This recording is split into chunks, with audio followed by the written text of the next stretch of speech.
Logic was added, reasoning, and premises to make arguments the best. But suddenly, something worse happened. Fallacies fell in it and ruined our life. But then came the critical thinkers. Hey guys, I'm Deviraj and this video is about decision illusion. Don't you want to know why does restaurants offer similar dishes in the menu? Why do these discounted price tags tempt us to buy them? Why do we end up buying a guitar which is now a showpiece at your house?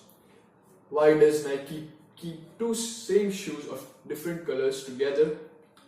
And why do we take some decisions which we have to regret in the future? All the answers lie in this video. Decision illusion is a concept wherein you think that you are taking your decision independently, but actually that's not true. There are these factors which affect your decision and do change it. Think of a situation where a child in the amusement park is riding the toy car in which he thinks that he is controlling the steering, but it's the ride owner who's remoting it. Same is with us in real life. We are the child on the toy car, and the decisions of our life are hampered by these factors. Number 1. Relativity. We don't take our decisions in absolute terms, but in relative forms. It becomes very difficult to take a decision without any reference point. And so our brain takes decisions on the basis of superiority. That is very common, everybody knows it. Correct. Everybody knows it and it is common. But the important and uncommon thing is our brain is lazy when it comes to comparison. And so it prefers to compare options that are similar and easily comparable and ignores all the other options. Don't you think Nike is stupid when it keeps the same shoe of black color and green color together in one shelf? I mean, come on, who would prefer green over the classic black? Except someone who loves green. This comparison of black over green is way too easier than comparing two different models of shoes. And so we go for it. This green shoe over here was a decoy. Now what's a decoy? A decoy is an option that no one would ever choose, but it helps us in taking a decision. It makes comparison easier. Number 2, the power of free. I guess Jio is the most recent and the most appropriate example to explain this. All the Jio users, put your hand on your heart and tell me, would you stand on those long lines to buy the Jio SIM card if Jio had provided it at ₹10? No. We do this because when we have to pay even a single rupee, we do take care of all the other factors. But when the word free comes in front of our brain, it goes on nap.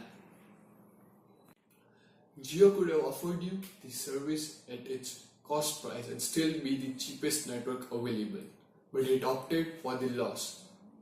Why?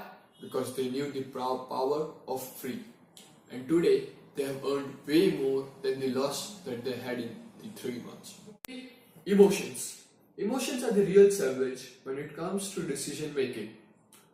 Don't you every time regret it what you say to your mom when you were angry? There are two states, being cool and being hot. When you are emotionally uncharged, you are at the cool state.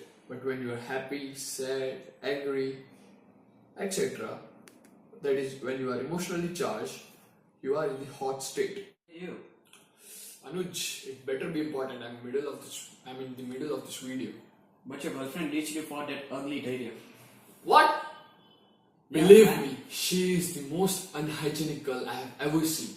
She never takes a bath in winter and she is ready to eat a chocolate that has fallen on the ground. Oh man. Anyway, to the topic. Well, all those high values and principles that we make for ourselves were made in the cool state. But when the emotion kicks in, these values melt down and then we know what happens. Oh man. I shouldn't have said those words about her. I really like her. Number 4, virtual ownership. Although all those scooter ads have people that look like us driving the scooter. Why do they do this? When you start visualizing yourself as the owner of the scooter, you start experiencing all the benefits that it provides virtually. And this increases the temptation to buy it. And you start finding reasons that will make you decide to have it. This is known as rationalizing. And because of this, we end up buying those things that we would never use. Take an example of my own life. I went to a concert and got really impressed by a guitarist. The next day, I started visualizing myself as a guitarist, making all those great compositions, performing in the annual function in my school, and my crush, who was the in charge of the music club in my school, going crazy to make me her boyfriend. And so I finally end up buying a guitar and joining the music classes. I went there for 2 months, but it all sucked. I wanted to learn a musical instrument. And today the guitar is a part of the showcase at my house. And my crush is having a boyfriend who is a tabla professional with those curly hairs like Zakir Hussain. 5. The anchor effect. Whenever we try something, we hook our review and personal experience to it, and this becomes our anchor.